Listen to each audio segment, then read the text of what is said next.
Aujourd'hui, nous allons aborder un nouveau thème, celui du fonctionnement des sociétés en Europe occidentale du XVIe au XVIIIe siècle. Autrement dit, ce que l'on a l'habitude d'appeler l'Ancien Régime, même si ce terme est plus habituellement applicable à la France. Alors, le plan que je vais suivre est le suivant. Dans un premier temps, je vais vous dire quelles sont les conditions, je dirais, démographiques de ces populations du XVIe au XVIIIe siècle. Dans un deuxième temps, je vais vous parler des classes sociales et plus particulièrement de la vie dans les campagnes et dans les villes. Alors, je commence donc dans un premier temps par la démographie. Alors, vous vous souviendrez peut-être que nous avions quitté l'histoire des sociétés européennes au bas Moyen-Âge. Il y avait eu, entre le milieu du XIVe siècle et le milieu du XVe siècle, une grave dépression qui résultait de la grande peste noire de 1347-1352. Il va falloir plus d'un siècle pour remonter la pente. En effet, les pertes en termes de population avaient été énormes. Le tiers, voire parfois la moitié de la population dans certaines régions. Toute l'Europe avait été affectée. Cette grande peste noire venait de la mer Noire, justement. Elle avait traversé la Méditerranée, elle est arrivée dans les ports de la Méditerranée, en Italie, dans le sud de la France, et de là, elle avait ravagé l'ensemble des populations pour remonter jusqu'en Scandinavie. Entre le milieu du XVe siècle, qui correspond d'ailleurs à la fin de la guerre de Cent Ans, jusque dans les années 1570, on peut parler d'une franche remontée, donc une récupération démographique tout à fait claire, au point qu'on a pu parler du beau XVIe siècle pour parler de cette période où les récupérations se font sans trop de problèmes. Par contre, entre 1570 et 1720, on a pu parler d'un siècle de malheur, autrement dit, pour ce long XVIIe siècle, qui couvre pratiquement 150 ans, je dirais, on peut dire que c'est une période négative. Même si, globalement, on peut dire qu'il n'y a pas de dépression comme pour celle du milieu du XIVe au milieu du XVe siècle.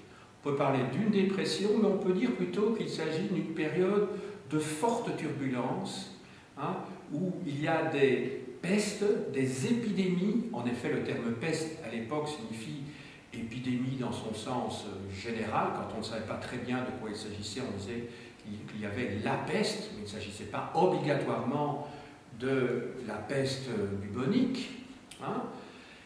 Et donc, pendant cette période-là, en particulier dans les années 1625-1632, c'est-à-dire pendant la guerre de 30 ans en Allemagne, donc qui s'étend de 1618 à 1648. À d'autres moments également, alors là c'est en Allemagne, mais c'est aussi à Milan en particulier, ou à Venise. À d'autres moments, en 1665, en Angleterre, il y a également une peste très très importante.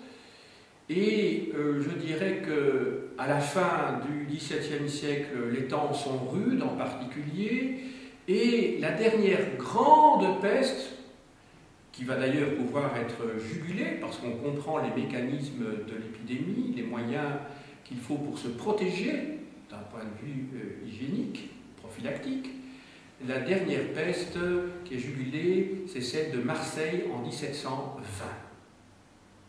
Voilà. Alors, je vous parle d'épidémies ici. Alors, ces épidémies, elles peuvent être multiples. Je vous ai parlé de la peste, mais il peut s'agir également de typhus, il peut s'agir de dysenterie également, hein, pour vous citer les 3 maladies qui étaient les plus répandues à cette époque-là.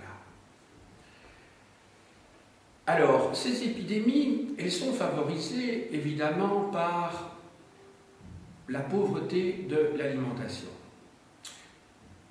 Pas tellement sur le plan quantitatif que sur le plan qualitatif. Carence en termes de vitamines, bien entendu. Les populations, à cette époque-là, vivent très difficilement. Il suffit qu'il y ait 2 hivers spécialement rudes, il faut 2 étés pluvieux qui ne permettent pas aux récoltes, aux moissons, de pouvoir se faire dans de bonnes conditions, hein, parce que les racines pourrissent elles-mêmes, et parce que le taux d'insolation est insuffisant. Et donc, des éléments comme ceux-là contribuent évidemment à favoriser les épidémies. Vous savez que quand on n'est pas bien portant, hein, quand déjà on a des carences en termes de vitamines ou autres, la maladie trouve un terrain propice pour se développer. C'est tout à fait logique. Hein? Alors, sur le plan démographique, maintenant, il faut savoir aussi que la guerre a joué un rôle important. Les guerres sont très importantes au XVIIe siècle. Je vous ai parlé de la guerre de 30 ans. Il y a évidemment toutes les guerres entre la France et l'Espagne, jusqu'au traité des Pyrénées de 1659, mais ensuite il y a, à partir de 1666, 1669 surtout, les guerres que Louis XIV mène contre ses voisins. Hein? Pendant les 20 premières années, je dirais, du règne effectif de Louis XIV, on peut parler d'une période plutôt favorable au roi Soleil, tandis que la fin de son règne, donc les années, je dirais, entre 1695 jusqu'à 1713, jusqu'au traité d'Utrecht, c'est une période où Louis XIV va de défaite en défaite et où il va perdre une grande partie des territoires qu'il avait conquis et il va devoir composer avec le concert des nations. Donc, au début du XVIIIe siècle, je le rappelle, il y a la guerre de succession d'Espagne. Au XVIIIe siècle, les guerres sont encore nombreuses, mais la soldatesque va de plus en plus prendre, va devoir suivre des règles qui n'existaient pas précédemment. Il y a encore des guerres importantes, hein, la guerre de succession d'Autriche, la guerre de succession de Pologne, la guerre de 7 ans entre 1756 et 1763 par exemple, donc les guerres restent très nombreuses et très présentes pour les populations qui en souffrent, mais je dirais que les pillages sont moins nombreux qu'au XVIe et surtout qu'au XVIIe siècle. Alors, au XVIe ou au XVIIe siècle, les femmes ont en général un enfant tous les 2 ans ou tous les 2 ans et demi.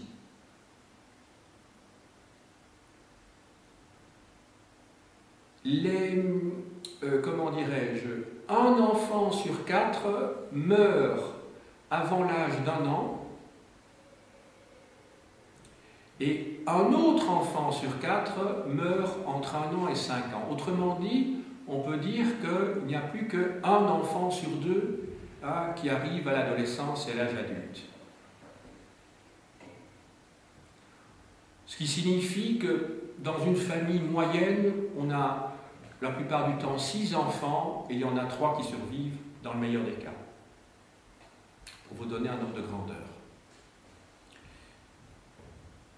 La population va croître toutefois à partir du XVIIIe siècle, pas avant. On peut dire qu'elle s'est relativement stabilisée, relativement, je dis bien, dans ces taux de croissance, enfin c'est même pas une croissance, puisque c'est une stabilisation au XVIIe siècle.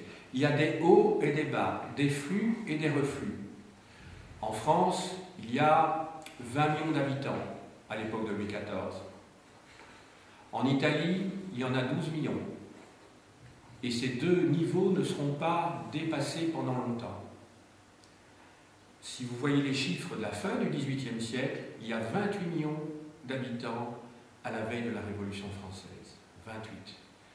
On a pu dire que la France était la petite Chine de l'Europe. Il y avait une surpopulation relative. C'est toujours relatif. Il y a des cours de géographie. Vous savez ce qu'il faut entendre par surpopulation relative. À l'heure actuelle, on est à 65 millions d'habitants en France. Donc vous voyez que il y a une croissance, en effet, mais que la France de la veille de la Révolution française est une France vraiment très peuplée.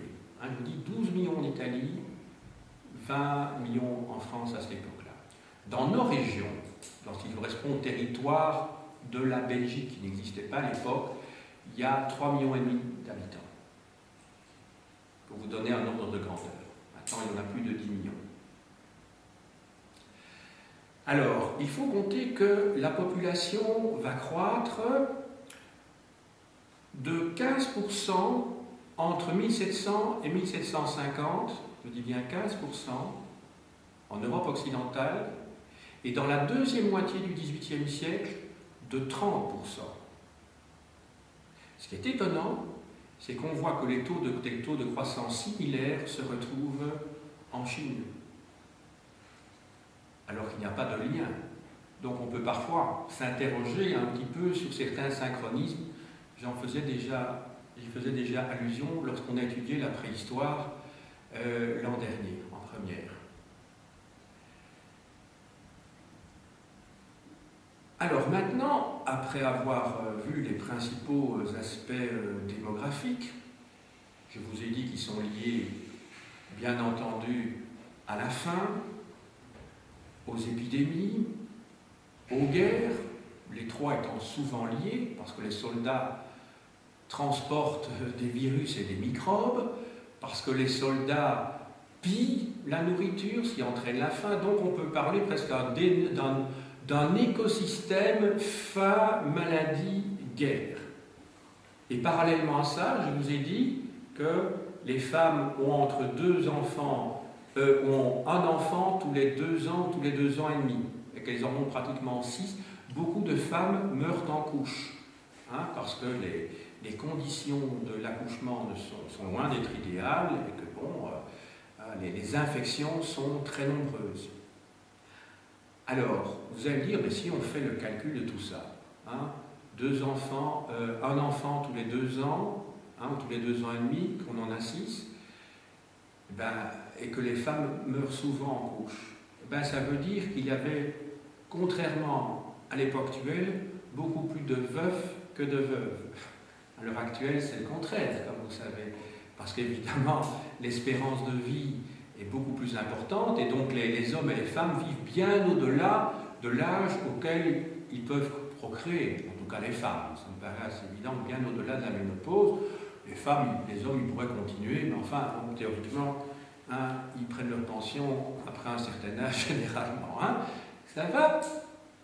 Voilà, donc tout ça pour vous expliquer que le moyen qui a été utilisé et que l'on a pu vérifier, c'est que pour éviter d'avoir trop d'enfants, parce qu'il fallait des enfants évidemment pour avoir des bras pour travailler la terre, et pour renouveler, je dirais, les ressources humaines, on a envie de transmettre son héritage à quelqu'un, on doit en avoir quelques-uns quand même, au moins plus de 2 qui survivent, donc on est obligé d'en avoir au moins 4 minimum, on est bien d'accord.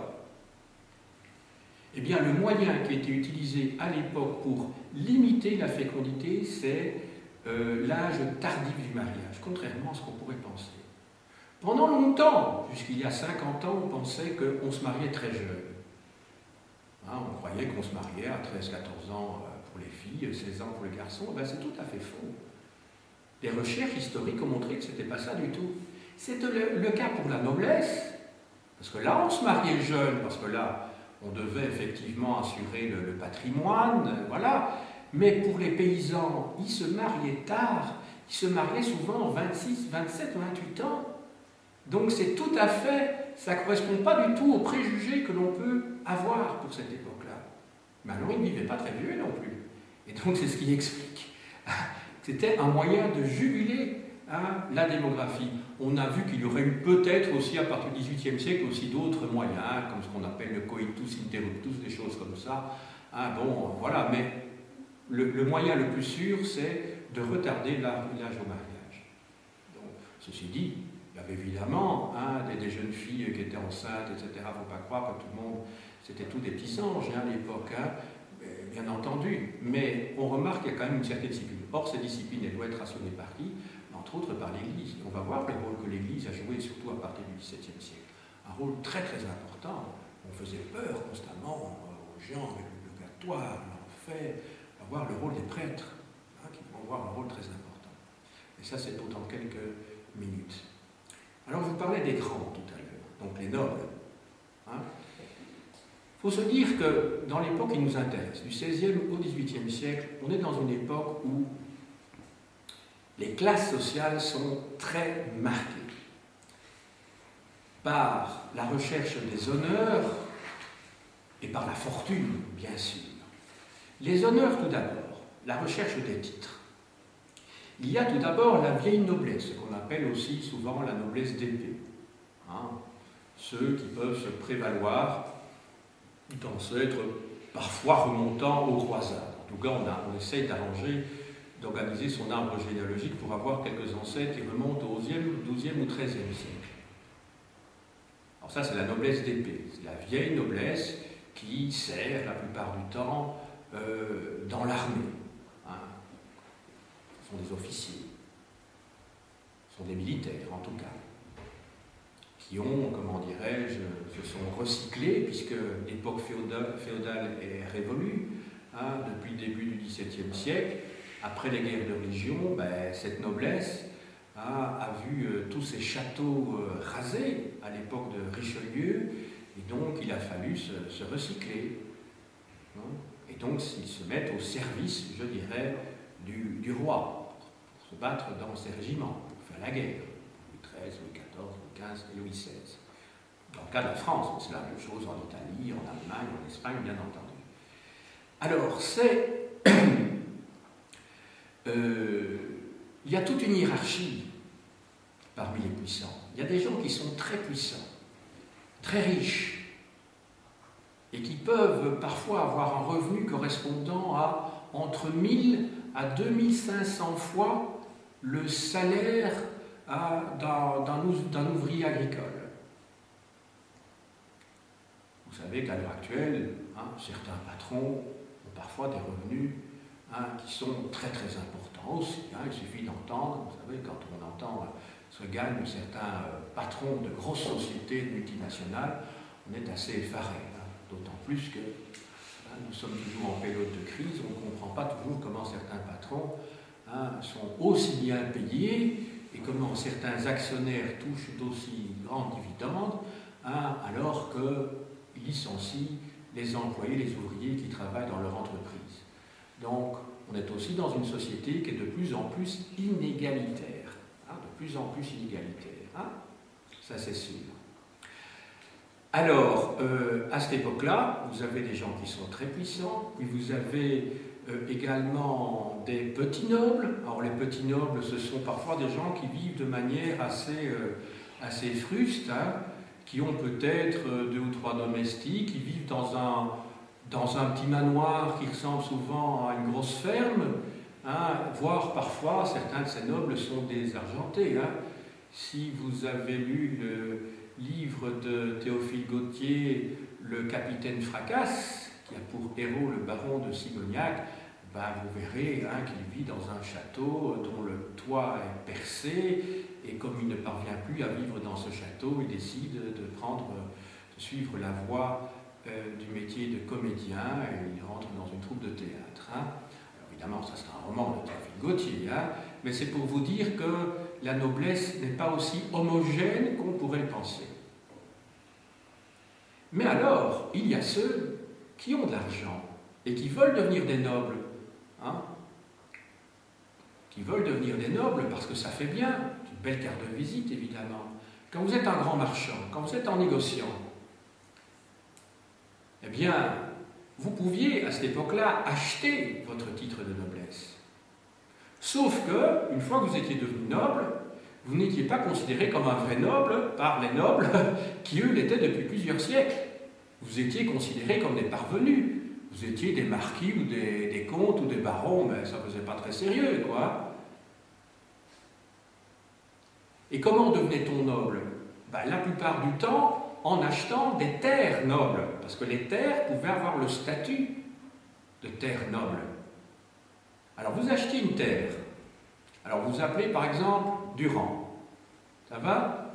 Vous appelez Durand et vous achetez une terre à, je dis n'importe quoi ici, allez disons à Écosine, ça va? Et si vous voulez être noble, vous appelez Monsieur Durand et qu'est-ce que vous allez faire? Vous achetez une terre réputée noble à Écosine, eh bien vous allez vous appeler dorénavant Durand d'Écosine. Et c'est comme ça qu'il y a beaucoup de gens qui, à l'heure actuelle, encore, vous voyez bien, il y a des gens qui s'appellent quelque chose de quelque chose. Mais ce n'est pas des vrais nobles, ça, ils s'appellent Durand d'Écosine. Ils ne sont ni barons, ni comtes de rien du tout. Oui, ils le sont devenus, parce qu'une fois que vous étiez Durand d'Écosine, vous aviez une terre noble et vous achetiez un titre. Voilà. Ça va? Bon. Alors, vous pouviez également essayer de... Il y avait des nobles qui voulaient redorer leur blason aussi, c'est-à-dire des gens qui étaient nobles, et qu'est-ce qu'ils faisaient? Mais ils mariaient leur fils à une riche, à la fille d'un riche marchand ou d'un riche négociant. Alors vous étiez noble, vous aviez plus beaucoup de sous, eh bien vous pouviez redorer votre blason justement grâce à l'argent, à la fortune, hein, à la dot de la femme que vous épousiez et qui elle était riche. Voilà. Donc c'est un moyen courant aussi. Alors, on va passer maintenant à ce que j'appellerais la grosse ou la haute bourgeoisie. Hein.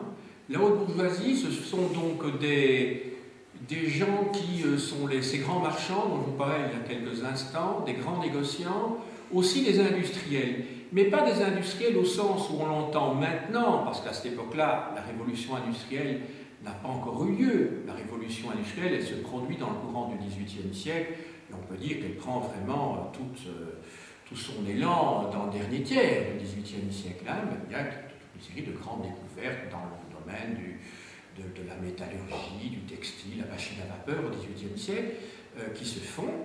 Mais vous avez des industriels dans le sens, ce sont des gens qui possèdent des manufactures, ce qu'on appelait aussi des fabriques à l'époque. Le mot manufacture, étymologiquement, ça veut dire ce sont des lieux où l'on fait les choses avec des mains, des manufactures. Ça va?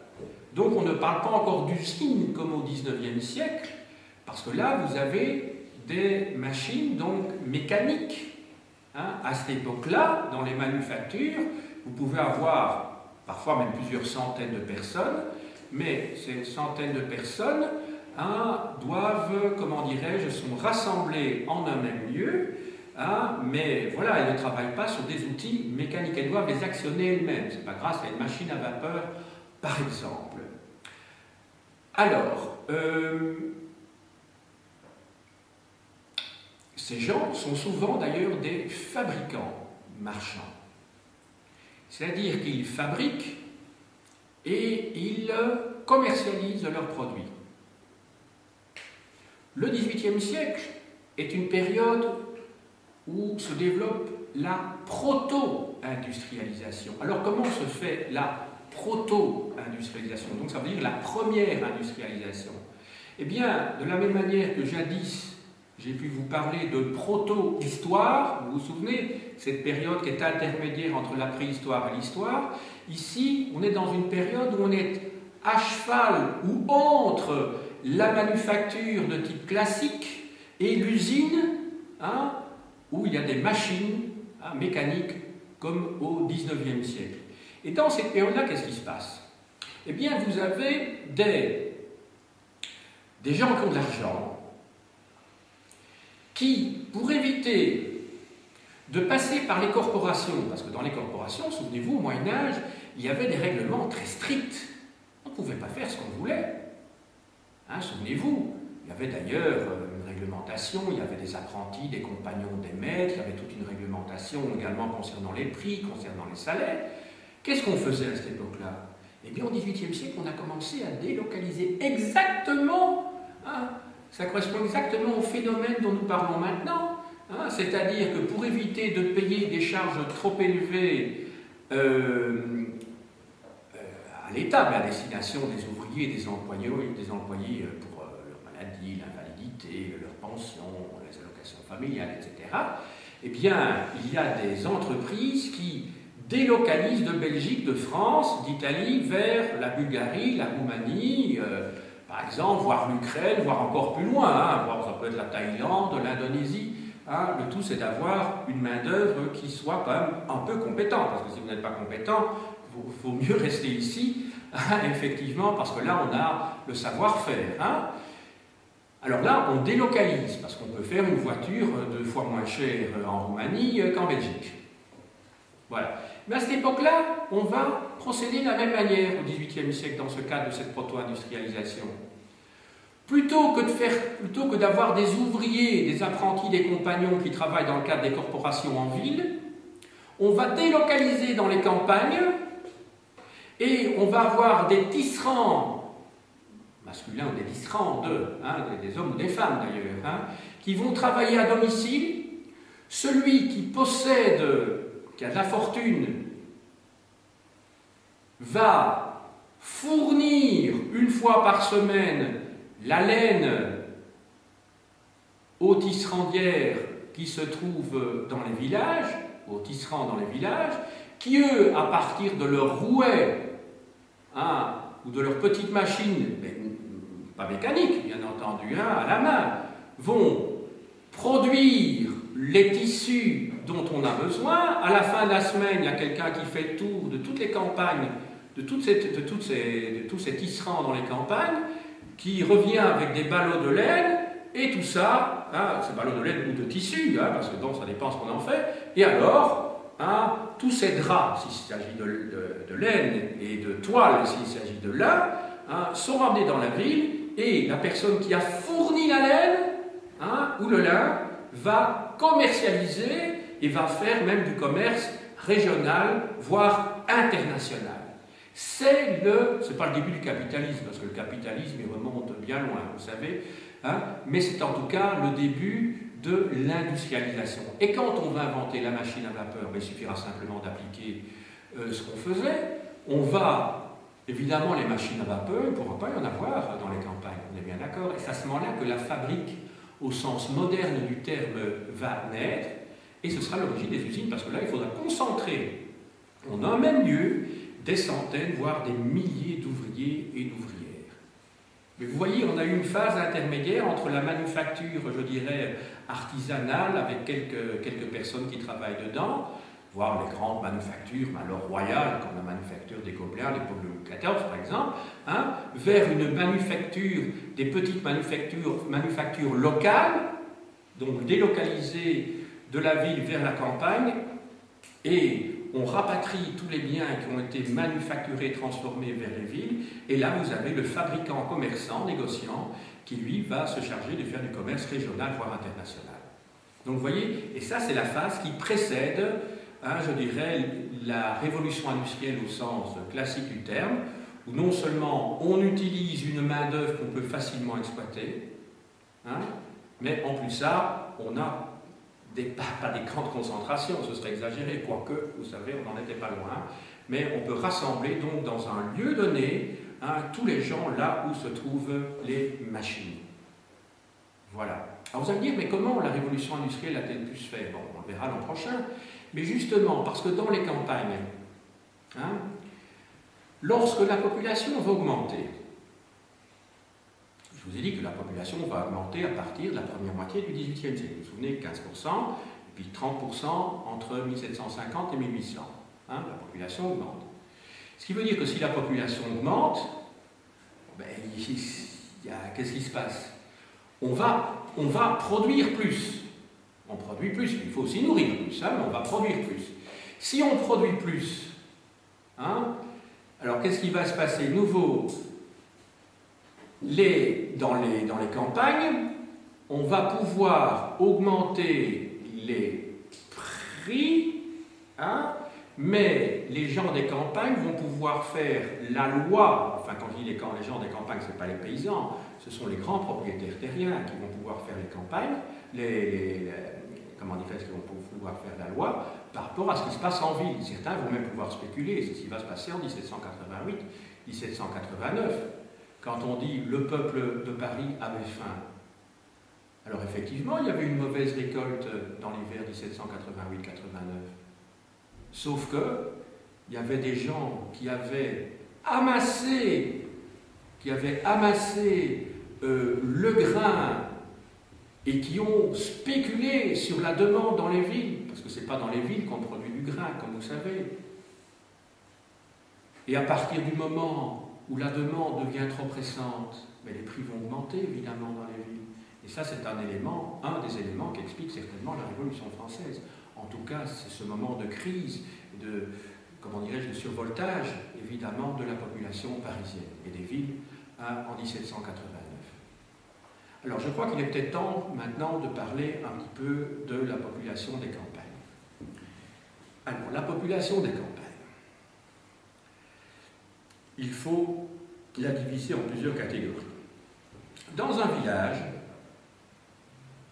vous avez au-dessus, outre le seigneur, bien entendu, qui perçoit toute une série de redevances sur la population paysanne, il y a tout d'abord ce qu'on appelle les fermiers. Alors, des fermiers, il n'y en a en général que 2 ou 3 par village. Un village, vous devez compter entre 200 et 300 personnes, grand maximum à cette époque-là. Alors, les 2 ou 3 fermiers, ce sont des gens qui possèdent 2 types de terres. Il y a des terres dont ils sont propriétaires et sur lesquelles ils ne vont pas payer de redevance en tant que locataires au seigneur. Et puis il y a d'autres terres qu'ils possèdent de manière privative, c'est ce qu'on appelle des alleux. Je vous en avais déjà parlé au Moyen-Âge, des alleux, Braine-l'Alleu, etc. Bon. Et à côté de ça, ils ont des terres qu'ils louent à un seigneur, voire à un évêque, parce que le clergé était très riche. Et ce type de location, ça s'appelle un bail à ferme. Donc ce sont des fermages. C'est pour ça qu'on les appelle des fermiers. Donc un fermier n'est pas synonyme de paysan. La notion de paysan recouvre des tas de catégories de travailleurs, je dirais. Alors ces gens-là, parfois, ce sont des coqs de village, ils perçoivent même les impôts au profit du seigneur et ils en gardent une petite partie. Voilà. Ah oui, pourquoi pas, puisqu'on n'est pas dans un système étatique avec des contrôles, etc. Le seigneur dit, ben voilà, moi il me faut autant. Le fermier perçoit ce que le seigneur lui a demandé, il en perçoit un petit peu plus évidemment, et le reste va dans sa poche. Et ça se fait légalement, ce n'est pas quelque chose, je dirais, d'illégal du tout, c'est dans les usages. Alors, outre ces fermiers, vous avez également des laboureurs. Alors les laboureurs, ils sont un peu plus nombreux, peut-être une dizaine. Dans un village, vous avez dit 2 ou 3 fermiers, une dizaine de laboureurs. Or le mot laboureur vient d'un mot que vous connaissez bien sûr, qui est le mot labour, et le mot labour vient du mot labeur. Donc les laboureurs, littéralement, ce sont les travailleurs. Bien d'accord, parce que le travail par excellence avant la révolution industrielle, c'était le travail de la terre. C'est ça le labeur. Alors ces paysans-là, en général, ils s'en tirent relativement bien. Ils ont quelques bâtiments de ferme, mais ici le mot ferme étant utilisé non pas dans son sens technique de bail à ferme, mais de ferme qu'on utilise à l'heure actuelle, quelques bâtiments, voilà, ils ont quelques chevaux souvent, 5 ou 6 chevaux, parce que les chevaux, ça sert à tirer charrues. Hein, il ne faut pas quand même oublier, les bœufs aussi d'ailleurs, hein, mais les chevaux à cette époque-là aussi. Alors, ils s'en tirent bien. Il y a aussi des cultivateurs qui s'en tirent bien, mais qui sont à la limite. Et alors, en dessous de cela, vous avez des ouvriers agricoles. Alors, les ouvriers agricoles, en fait, ils ne possèdent rien en propre.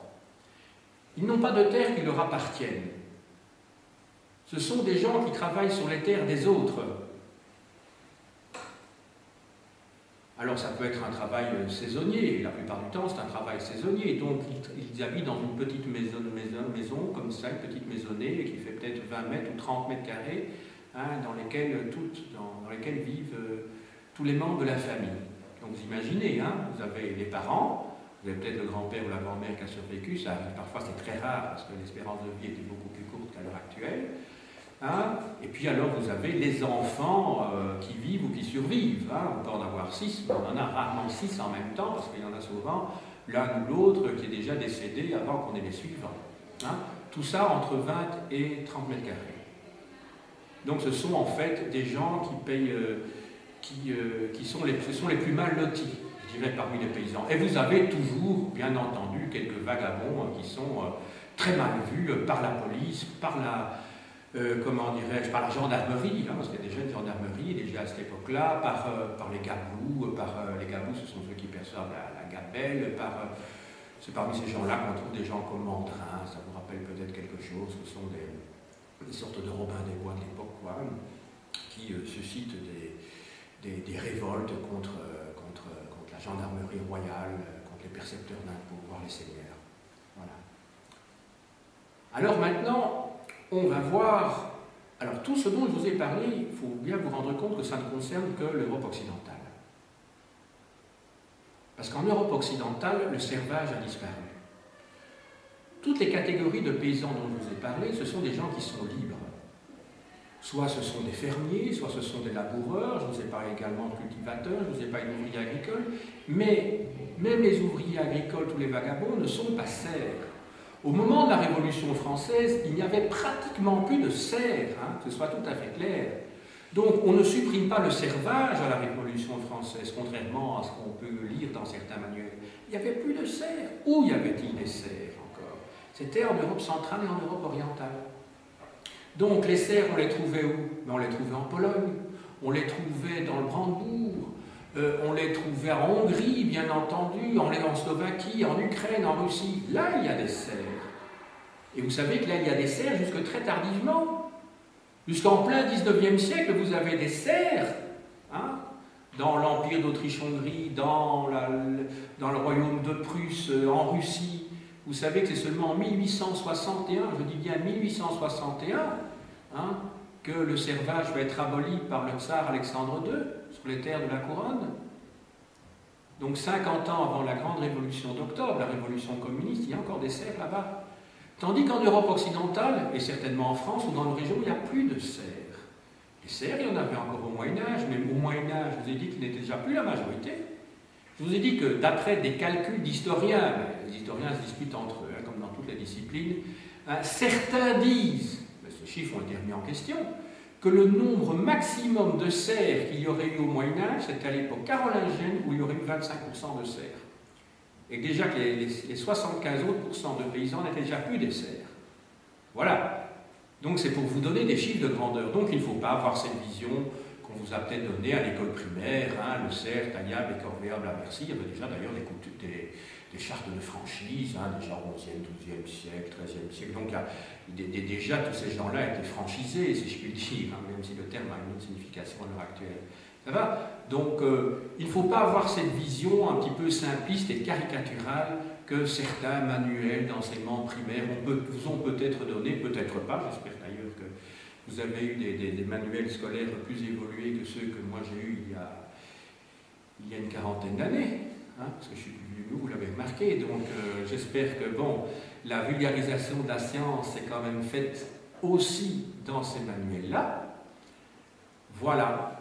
Alors maintenant, rappelez-vous ce que je vous ai dit tout à l'heure.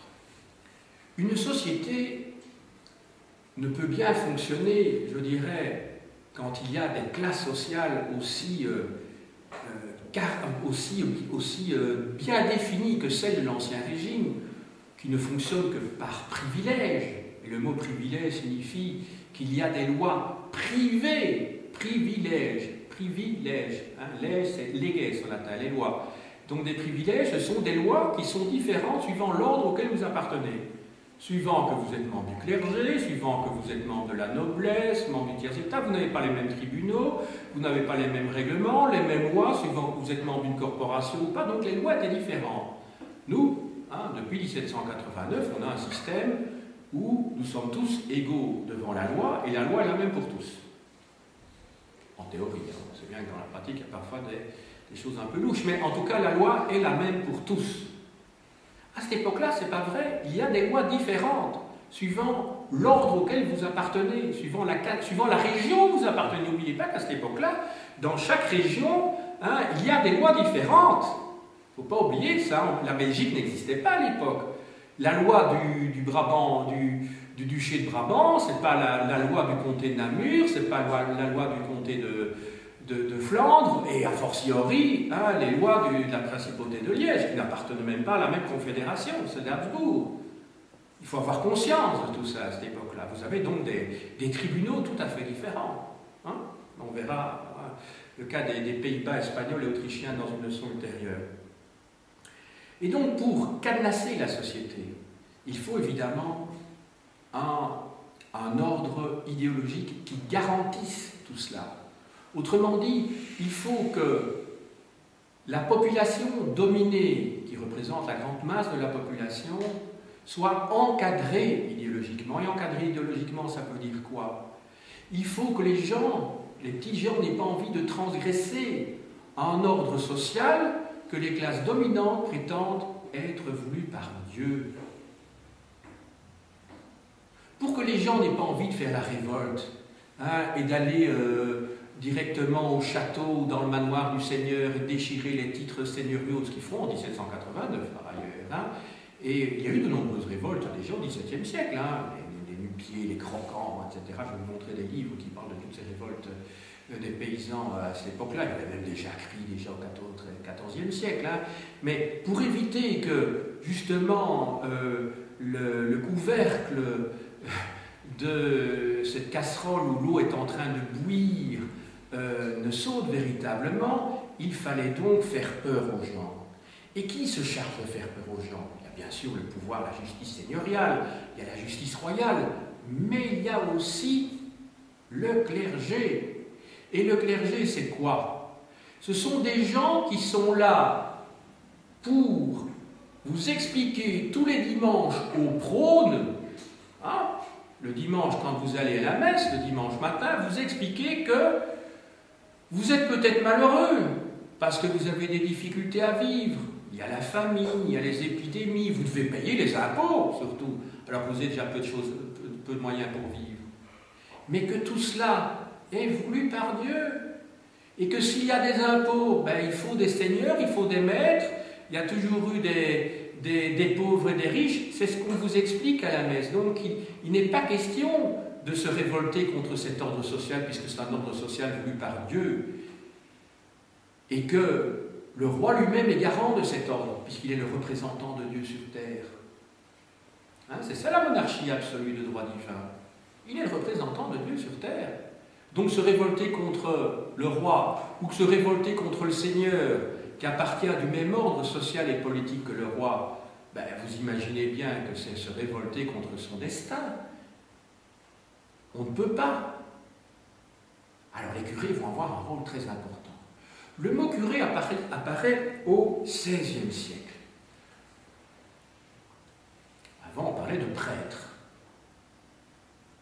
Les curés sont toujours des prêtres, bien entendu, mais le mot curé, il vient d'un mot latin, qui est cura. Cura, ça veut dire soin en latin. Et donc, ils avaient le soin des âmes. Cura animorum. Animus, c'est l'âme en latin. Animorum, c'est le complément déterminatif, donc le génitif pluriel, donc ils avaient le soin des âmes. Et le mot curé vient de là, parce qu'ils avaient le soin des âmes, cura animorum.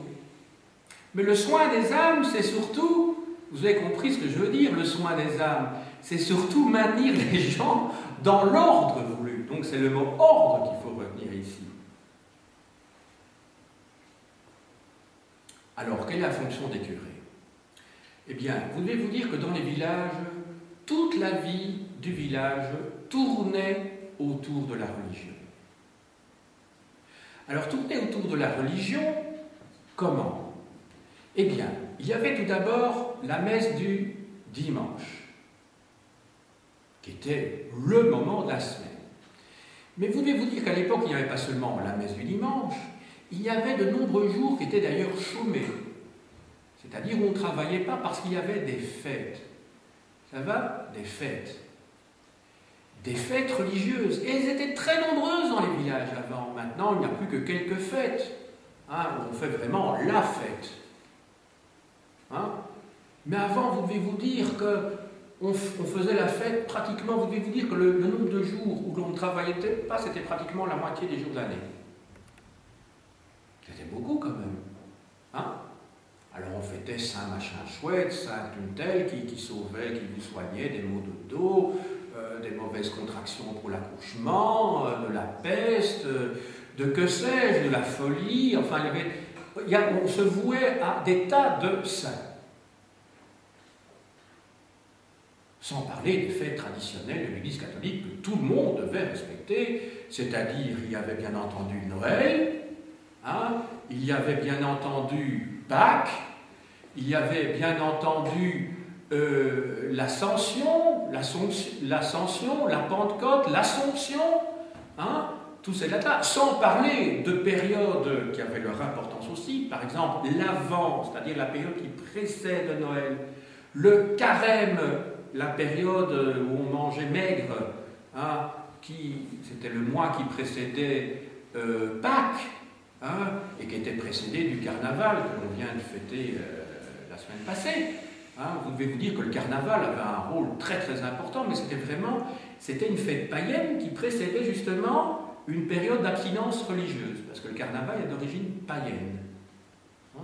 Alors dans le mot carnaval, vous avez le mot carne, hein, c'est la chair carnaval. Hein, c'est le moment où on mange, c'est le jour où on fait bombance. C'est le dernier jour où on peut beaucoup manger. Donc on boit, on mange, le jour du carnaval, et puis après c'est fini, hein, jusqu'à Pâques. Hein, c'est le carême après. Hein. Ça va? Alors, les curés avaient un rôle important également dans la vie civile, ou même la vie publique plutôt, excusez-moi, puisque les curés étaient les seuls habilités à dresser les actes de naissance, les actes de mariage et les actes de décès.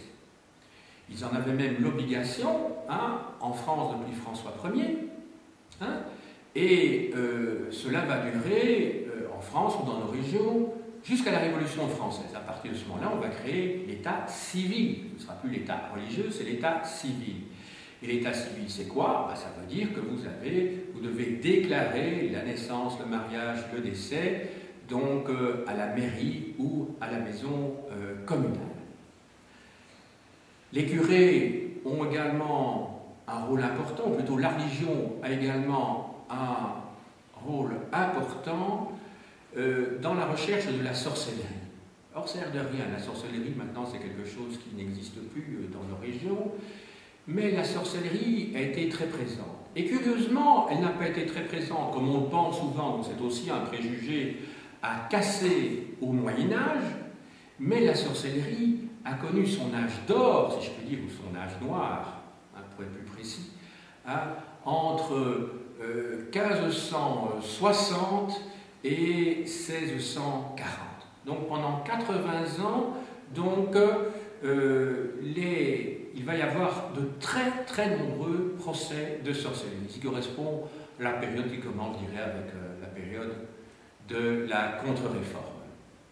Ça va? Alors ces procès de sorcellerie, on ne les trouve pas seulement chez les catholiques, on les trouve aussi chez les protestants. Il faut le savoir.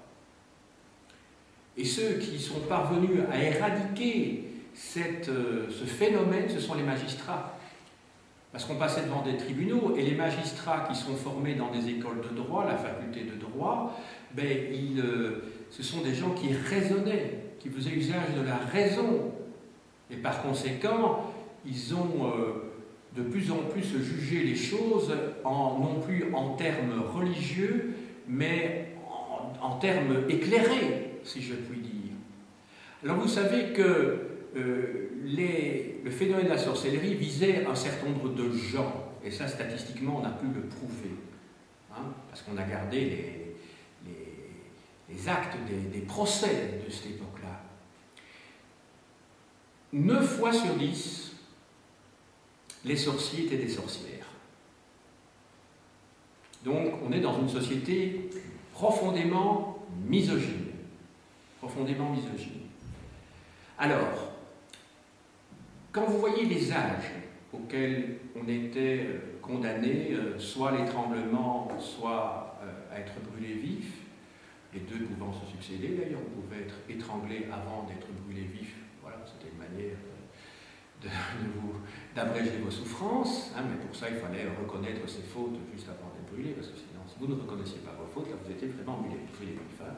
Eh bien, quand on voit l'âge des gens qui étaient condamnés, il y a une proportion très importante de gens ayant plus de 50 ans. Or, plus de 50 ans à l'époque, c'était vieux. Hein. Plus de 50 ans à l'époque, c'est plus de 70 ans maintenant. Hein. Ça va. Et j'ai essayé de voir un petit peu dans les statistiques. Alors, il y a effectivement un nombre important de gens mariés, hein, mais il y a aussi beaucoup de célibataires. Or, les célibataires étaient quand même moins nombreux à cette époque-là. Hein, donc, vous devez vous dire que, si vous voulez, il n'y a pas beaucoup de célibataires, mais comme les célibataires représentaient beaucoup moins de gens que les gens mariés, finalement, c'est une proportion importante de célibataires si vous ne prenez que. Alors, vous voyez, le profil type de celui qui était accusé de sorcellerie, c'était souvent une vieille femme, veuve ou célibataire, souvent une veuve. Et alors, pourquoi? C'est un petit peu la sorcière de Blanche-Neige, quoi. Alors, on peut s'attendre, ce qui est sûr, c'est que c'est une société très misogyne, ça, il n'y a aucun doute. Hein, ça, il n'y a aucun doute. Mais c'est aussi une société où on trouve des boucs émissaires, ou des personnes qui ne sont pas comme tout le monde, qui vivent un petit peu en retrait du village, sont suspects, vous savez, un peu comme si vous avez lu les bijoux de la Castafiore de Tintin, vous savez, c'est les tziganes, les juifs, etc. Bon, les juifs, eux, ils ne rentraient pas dans la catégorie des sorciers, puisque de toute façon, c'était une autre religion. Là, on est bien d'accord. Mais donc, ce sont des gens un peu suspects. Donc, on projette sur une personne tous les maux tous les maux du village, et on croit que, parce qu'on va brûler cette personne-là, ben, le mal va disparaître. Vous savez, c'est une sorte d'exorcisme. On exorcise les propres maux de la société dans laquelle on vit. Évidemment, c'est illusoire, ça fait parfois du bien pendant un certain temps, hein, parce que tout le monde est parvenu à canaliser, je dirais, son agressivité sur une personne. Mais c'est le rôle des boucs émissaires, hein, que ce soit les tziganes, que ce soit les sorciers, que ce soit les juifs, que ce soit les noirs, les marocains, tout ce que vous voulez. C'est une manière d'exorciser. Mais tout ça est de l'ordre de l'irrationnel, bien entendu, et ça ne résout rien quant au fond. Hein, les problèmes d'une société, mais ils sont bien entendu autres. Hein, ils sont sociaux, économiques, même éventuellement religieux, il n'y a pas de problème. Mais on ne fait que résoudre de manière illusoire et surtout symbolique un problème. Alors maintenant, après avoir vu cela, on va voir maintenant peut-être les villes, parce qu'au fond les villes, je ne vous en ai pas parlé jusqu'à présent. Je vous ai parlé des conditions démographiques, je vous ai parlé des grands, hein, les nobles, je vous ai parlé de la vie dans les campagnes et des paroisses par conséquent, et maintenant on va aborder le problème des villes. Alors, les villes, au temps moderne, en Europe occidentale, sont de deux ordres.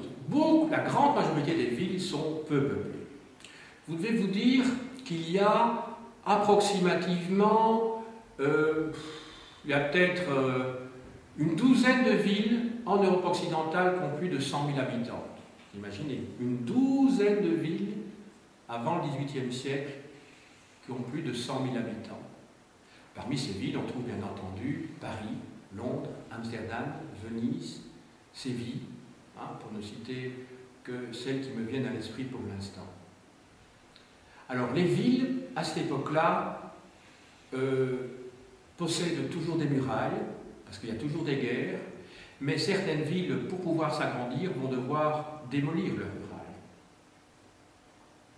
Et parfois en reconstruire d'autres, ou ne pas en reconstruire du tout, d'ailleurs.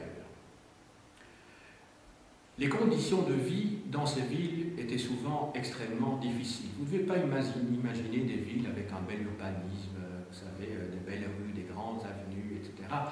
Toutes ces villes que vous pouvez voir comme Paris, ben ça c'est une ville qui a été reliftée, si je puis dire, dans la deuxième moitié du XIXe siècle, à l'époque du baron Haussmann, à l'époque de Napoléon III, quand il a fallu construire des grands boulevards pour permettre à la cavalerie de charger éventuellement le peuple qui voulait établir des barricades. Jusqu'à l'époque de Napoléon III, la ville de Paris, ce sont toutes des petites rues enchevêtrées.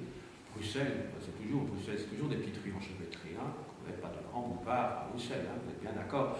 Le grand boulevard, c'est le boulevard central, il y en a deux. Il y a le boulevard qui va de la gare du Midi vers la place de Brouckère. En fait, ça, c'est un boulevard qui a été construit sur la Seine, dans la deuxième moitié du XIXe siècle, parce qu'il y a à la suite d'une épidémie de choléra qui avait fait vraiment 3 ou 4 000 morts, je crois, à Bruxelles, quand même, le choléra. À cette époque-là, eh bien, on a dû voûter complètement la Seine, et c'est devenu le boulevard Lemonnier, le boulevard Ansbach, jusqu'à la place de Brouckère, et puis le boulevard Émile Jacquemin. Et puis, il y a un deuxième grand boulevard qu'on a construit, mais c'est quand on a construit, il y a une cinquantaine d'années maintenant, la jonction Nord-Midi, entre la gare du Midi et la gare du Nord. Alors là, c'est le boulevard Pacheco, le boulevard de l'Empereur, etc. Et ça, ce sont des boulevards qu'on a dû construire en démolissant toutes les petites rues qui avaient près de la Grande Place. Donc les deux grands boulevards centraux de Bruxelles, ils ont été construits l'un pour éviter des épidémies, et l'autre à la suite de la construction de ce chemin de fer souterrain entre la gare du Midi et la gare du Nord, parce qu'avant, quand vous veniez du Nord, vous arrêtez à la gare du Nord, puis c'était fini. Et puis vous preniez le train à la gare du Midi. Mais entre les deux, voilà, il n'y avait pas de jonction à cette époque-là. La gare centrale, une cinquantaine d'années. Là, ça date quoi, des années, entre les années 50 et 60, si mes souvenirs sont bons. Alors, je vais vous présenter maintenant une bibliographie plus conséquente que d'habitude, parce que c'est un sujet sur lequel on a vraiment beaucoup écrit en français. Alors, je vais essayer de suivre grosso modo l'ordre de mon exposé. Et pour commencer, logiquement, je vais vous montrer des ouvrages qui concernent l'histoire du climat, puis l'histoire des épidémies, l'histoire de l'économie en général, puis l'histoire de France, l'histoire, je crois, de l'Espagne, de l'Italie et de l'Allemagne. Alors, je dis tout de suite que les livres concernant les Provinces-Unies, la Grande-Bretagne et les Pays-Bas sous l'Ancien Régime, c'est-à-dire la Belgique, ne seront pas présentés aujourd'hui puisqu'ils vont faire l'objet d'autres leçons. Donc, ne vous étonnez pas de ne pas avoir de livres sur l'Angleterre, de livres sur les Provinces-Unies, donc ce qu'on appelle maintenant les Pays-Bas, et enfin sur la Belgique sous l'Ancien Régime. Ce sera l'objet de 3 leçons, de 4 leçons d'ailleurs, qui viendront dans le mois qui vient.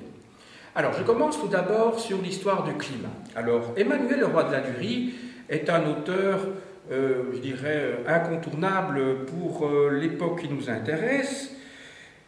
Il a écrit comme thèse complémentaire au début des années 60 une histoire du climat depuis l'an 1000. En fait, il faut bien comprendre que cet ouvrage concerne essentiellement la France au temps moderne.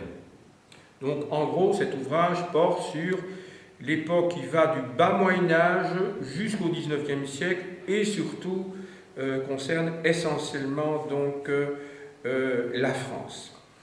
Alors, c'est une chose dont je ne vous ai pas parlé, mais qui a son importance, c'est que du dernier tiers du XVIe siècle jusqu'au début du XVIIIe siècle, on a parlé de petit âge glaciaire, de Little Ice Age. Alors, ce petit âge glaciaire, en fait, c'est une période qui est marquée par l'avancée des glaciers dans les Alpes et qui montre que la température aurait baissé de 1 voire 2 degrés pendant ce siècle-là. Or, vous savez que dans un écosystème, tout se tient, la faune et la flore, et que par conséquent, une modification de 1 degré, 1 degré et demi, 2 degrés, ça modifie évidemment le moment où l'on sème, le moment où l'on récolte, ça modifie beaucoup de choses. Et je crois que cet ouvrage qui a été écrit il y a une quarantaine d'années est toujours d'actualité, puisque l'on parle du réchauffement climatique de la planète, et vous savez que les 2 degrés en plus que nous devrions connaître d'ici 2050-2060, eh bien, ça peut modifier beaucoup de choses. Hein. Vous savez qu'il y a déjà des insectes qui sont en train de monter depuis les régions méditerranéennes jusqu'à nos régions. On trouve des espèces de champignons, des espèces d'araignées, etc., qui apparaissent chez nous, des insectes qui modifient complètement l'équilibre, l'écosystème, et qui, par conséquent, sont très dangereux. Alors, sur l'histoire des épidémies, Le temps de la peste, essai sur les épidémies dans l'histoire de William McNeill, un Américain, sur l'histoire de l'agriculture et plus particulièrement des crises agraires en Europe du XIIIe au XXe siècle, l'ouvrage fondamental paru chez Flammarion de Wilhelm Abel, qui était professeur à l'université de Göttingen. Alors, un livre très court, mais qui condense plus de 20 ans de travail. La dynamique du capitalisme de Fernand Braudel, c'est en fait le texte de 3 conférences qui ont été présentées aux États-Unis et qui résume son maître ouvrage, qui s'intitule « Vie matérielle, économie et capitalisme du XVe au XVIIIe siècle » paru chez Armand Collin. Ouvrage vraiment fondamental pour comprendre l'histoire économique du monde entre le XVIe et le XVIIIe siècle. Alors, un ouvrage qui date de 1978, l'histoire économique et sociale du monde. Je n'ai apporté ici que le tome 2, qui couvre en fait le XVIIe siècle. Le tome 1, je vous l'ai montré dans le chapitre sur les grandes découvertes. Il portait sur le XIVe, XVIe siècle, et alors le tome 3, il porte justement sur les origines de la révolution industrielle. J'ai pu le montrer également dans une autre leçon. Alors, il me reste dans le même genre à vous montrer l'ouvrage de Pierre Léon dans la collection U chez Armand Collin, Économie et société pré-industrielle, 1650-1780, tome 2, mais le tome 1 n'a jamais paru. Alors, ça, c'est un ouvrage publié par un centre de recherche marxiste, il y a plus de 40 ans, sur le féodalisme. Alors, il ne s'agit pas du tout d'un ouvrage sur la société médiévale, pas du tout. Il s'agit d'un ouvrage qui, du point de vue marxiste, essaye de comprendre comment fonctionnait la société du XVIIIe siècle et comment on a pu passer à une société de type industriel. Donc ne vous méprenez pas en lisant le titre. Même chose pour un ouvrage qui va tout à fait dans le même sens de Maurice Dopp et de Sweezy. En fait, il s'agit des 2 directeurs de l'ouvrage, du féodalisme au capitalisme, problème de la transition. Il s'agit de discussions, de débats qui ont été relatés dans ce livre. Donc c'est un ensemble de procès-verbaux. Alors le livre que je vous présente maintenant, son titre ne doit pas faire illusion. Il s'intitule « Les Lumières en Europe » aux éditions du Seuil. Alors il ne s'agit pas en fait de l'histoire intellectuelle de l'Europe au XVIIIe siècle, il s'agit au moins pour la bonne moitié d'ouvrage d'une histoire sociale de l'Europe au XVIIIe siècle. Alors, Sur l'histoire de la pauvreté, oui, malheureusement, je n'ai pas pu, faute de temps, vous parler de l'extrême pauvreté qui existait dans les villes et qui va aller en s'accentuant au XVIIIe siècle. Donc, je vous présente ici l'ouvrage de Bronisław Geremek, un historien polonais qui a été ministre des Affaires étrangères de la Pologne après 1989, donc de Lech Wałęsa, qui s'intitule « La potence ou la pitié, c'est l'Europe et les pauvres du Moyen-Âge à nos jours ».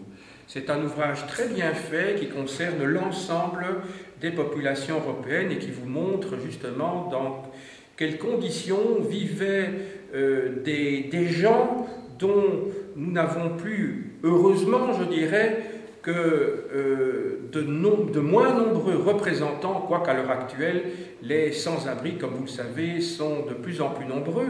Mais à cette époque-là, vous devez vous dire qu'une grande partie de la population était mendiante. Au XVIIIe siècle, vous devez vous dire que 40% de la population namuroise était inscrite à ce que nous appellerions maintenant le CPS. Hein, sauf qu'à cette époque-là, il n'y avait pas de CPS, c'était les tables du Saint-Esprit, enfin c'était des tables d'une administration qui s'occupait des pauvres. Et les pauvres, à cette époque-là, devaient porter un numéro en se promenant dans la rue. Hein, donc ça fait penser un petit peu à ce qui s'est passé dans l'Allemagne nazie avec les Juifs. Hein. Donc vous imaginez 40% de pauvres à Namur au XVIIIe siècle. Et ils devaient tous porter un numéro. Alors, un ouvrage de Behrens, l'Ancien Régime, chez Flammarion. Alors, c'est un ouvrage assez traditionnel qui essaie de mettre en évidence l'idée que la France n'est pas une société de classe au XVIIe et XVIIIe siècle, mais bien une société d'ordre, c'est-à-dire une société de privilégiés. Un ouvrage que je préfère de Hubert Métivier, qui est inspecteur général d'histoire, L'Ancien Régime en que sais-je, c'est très bien fait. Alors, Apogée d'éclat des sociétés d'ordre par Suzanne Pilorget, qui était prof assistante à la Sorbonne. Voilà. Alors, excellent ouvrage, L'Ancien Régime, tome 1, La Société, dirigé par Pierre Goubert. J'ai fait un CD d'ailleurs à partir de 2 chapitres qui se trouvent dans ce livre, l'un sur les campagnes, l'autre sur les villes, donc je vous renvoie aux CD qui ont pu être faits à ce sujet. Alors cet ouvrage a pu être réécrit plus tard avec Daniel Roche, donc le premier prof à la Sorbonne, le second prof au Collège de France, les Français et l'Ancien Régime. Je vous ai apporté ici le tome 2, Culture et Société, parce que le tome 1, en fait, ne fait que reprendre les institutions. Et ça, je vous les montrerai dans un autre cours. Alors, ici, j'ai apporté le tome 1, il y en a plusieurs, l'histoire économique et sociale de la France sous la direction de Braudel et de Labrousse, de Pierre Goubert, déjà cité, Le siècle de Louis XIV en livre de poche. C'est un recueil d'articles très bien fait. De Robert Mandrou, La France moderne, 1500-1640. Il s'agit d'une histoire des mentalités de la France. Le même auteur a écrit un ouvrage fondamental, c'était sa thèse doctorat, sur sorciers magistrats en France au XVIIe siècle, donc à l'époque de Louis XIV. Alors, de Nicole Belmont, Mythes et croyances dans l'ancienne France. Alors, chez Flammarion. Alors, au Seuil, un recueil d'articles de François Lebrun, Croyances et culture dans la France d'Ancien Régime, c'est un recueil d'articles. D'Armango, La famille et l'enfant en France et en Angleterre du XVIe au XVIIIe siècle, aspect démographique.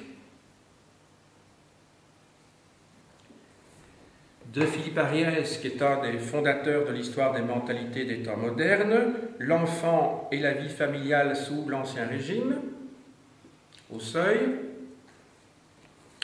De François Lebrun, déjà cité, La vie conjugale sous l'Ancien Régime. De Jean-Louis Flandrin, que j'ai connu d'ailleurs à Paris, Les amours paysannes 16e-19e siècle, dans la collection Archives, c'est un ensemble de documents de l'époque qui sont repris. Alors, Parenté, maison, sexualité dans l'ancienne société, du même auteur, chez Hachette, de Robert Muchamblet, qui enseignait à Lille Culture populaire et culture des élites, chez Flammarion, La sociabilité villageoise dans l'ancienne France de Jean-Pierre Guton, chez Hachette,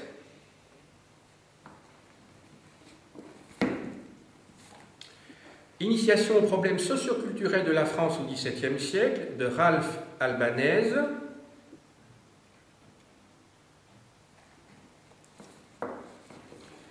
de Robert Mandrou, de la culture populaire au XVIIe et XVIIIe siècle.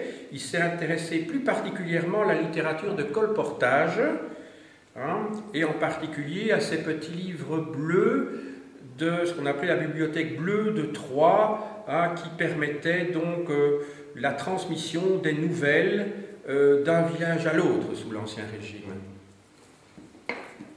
Alors, d'Alain Cabantou, Entre fêtes et clochers, profanes et sacrés dans l'Europe moderne, 17e, 18e siècle, chez Fayard.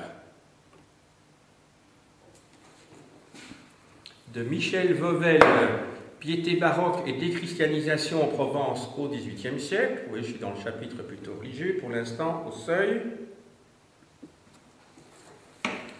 Alors, pour l'histoire rurale, La terre et les hommes, France et Grande-Bretagne, XVIIe et XVIIIe siècle, chez Pluriel, présenté par Gérard Béaur. Alors, dans l'histoire de la France rurale, vous devez donc utiliser le tome 2 pour savoir comment les paysans vivaient, quelle était l'économie des campagnes en France entre le XIVe et le XVIIIe siècle. De Marcel Lachivert, Par les champs et par les vignes, c'est la France d'Ancien Régime également. On oublie toujours que la France, enfin que les paysans ne s'adonnent pas seulement à la culture des champs pour le blé, mais que les vignes ont toujours eu un rôle très très important. Pensez à la région du Bordelais, de la Bourgogne ou de la Champagne. Histoire rurale de la France, de Marc Bloch, qui est le fondateur, avec Lucien Febvre, de l'école des Annales, c'est un médiéviste. Alors, un ouvrage que je vous conseille vraiment de lire. Il n'est peut-être pas très facile, mais c'est un ouvrage vraiment fondamental. Les paysans français au XVIIe siècle. Alors là, pour l'enquête qui porte sur les campagnes au temps moderne, c'est très bien fait. On vous explique ce que mangeaient les paysans, mais vraiment de manière scientifique, si je puis dire. Ce n'est pas un ouvrage, vous voyez, fait seulement à partir de romans de l'époque, c'est fait à partir de documents d'archives. Excellent ouvrage de Pierre Goubert. Alors, on va passer maintenant aux révoltes. Alors, les révoltes paysannes en Europe, 14e, 17e siècle, Hugues Neveu, il est décédé maintenant, chez Pluriel, Hachette donc.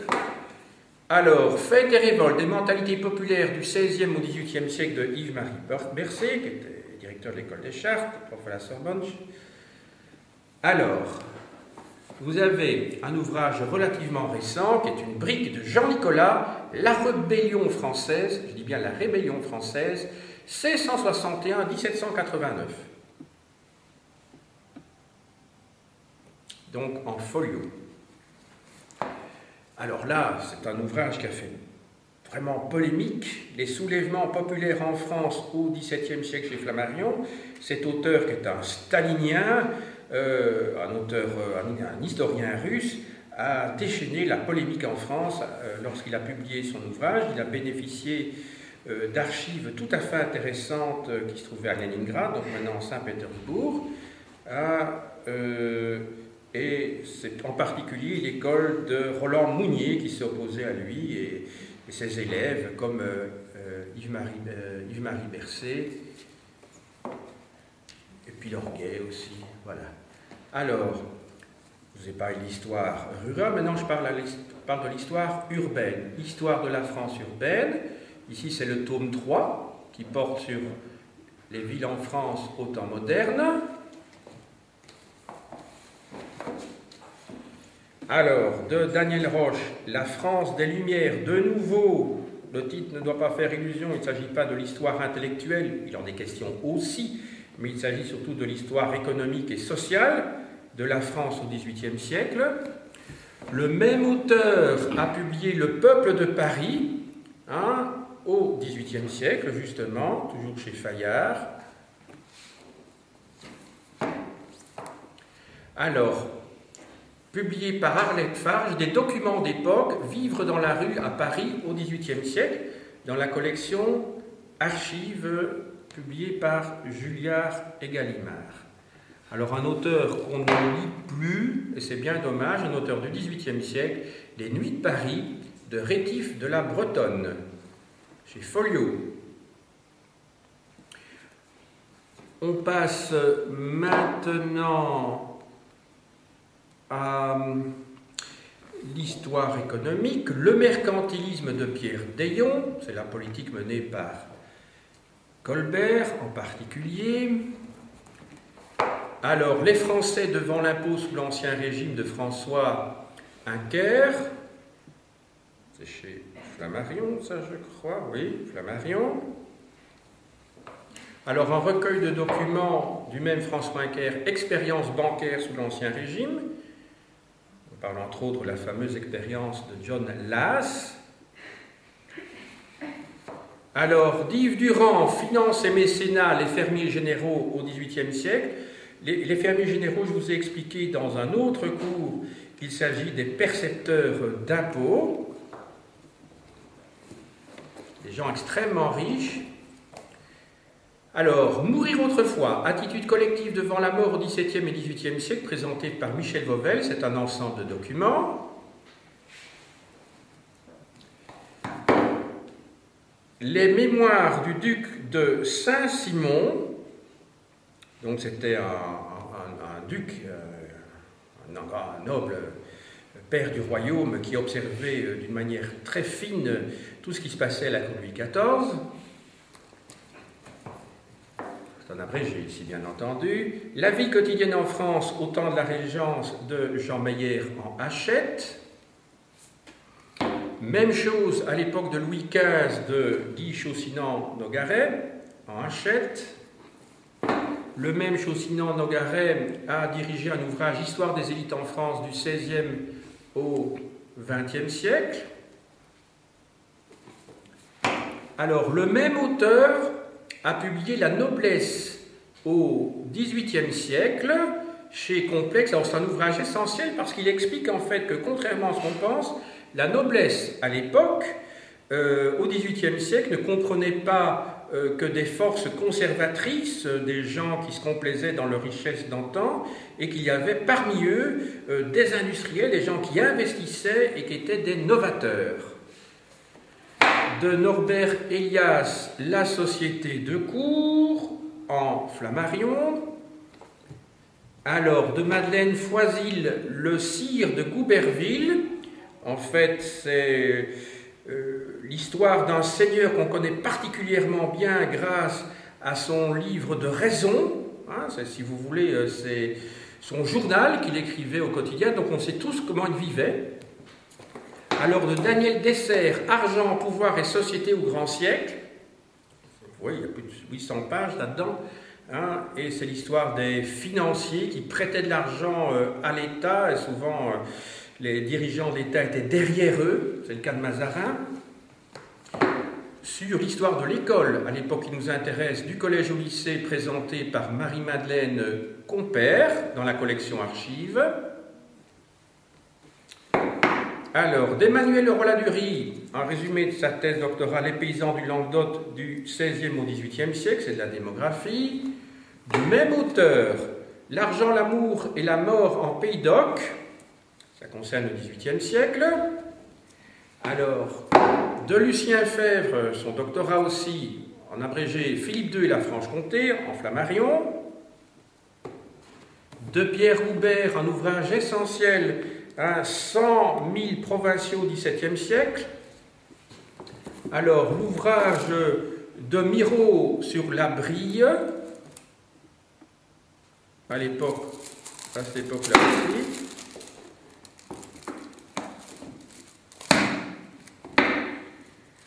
Alors, de Jean Meyer, Noblesse et pouvoir dans l'Europe d'Ancien Régime. C'est très intéressant parce qu'il fait de l'histoire comparative entre toutes les noblesses, aussi bien prussiennes, françaises, anglaises, hongroises, sous l'Ancien Régime. Alors, de Marie-Pierre Dion, qui est une chartiste, l'histoire d'un noble, d'un duc même, Emmanuel de Croÿ, donc, qui vivait dans les Pays-Bas autrichiens, sa vie quotidienne. Alors, La civilisation des mœurs de Norbert Elias, c'est un grand classique de sociologie historique. Alors maintenant, sur l'Allemagne, la guerre de 30 ans de Georges Pagès. Je vous ai dit que l'Allemagne avait perdu plus de la moitié de sa population pendant cette guerre de 30 ans.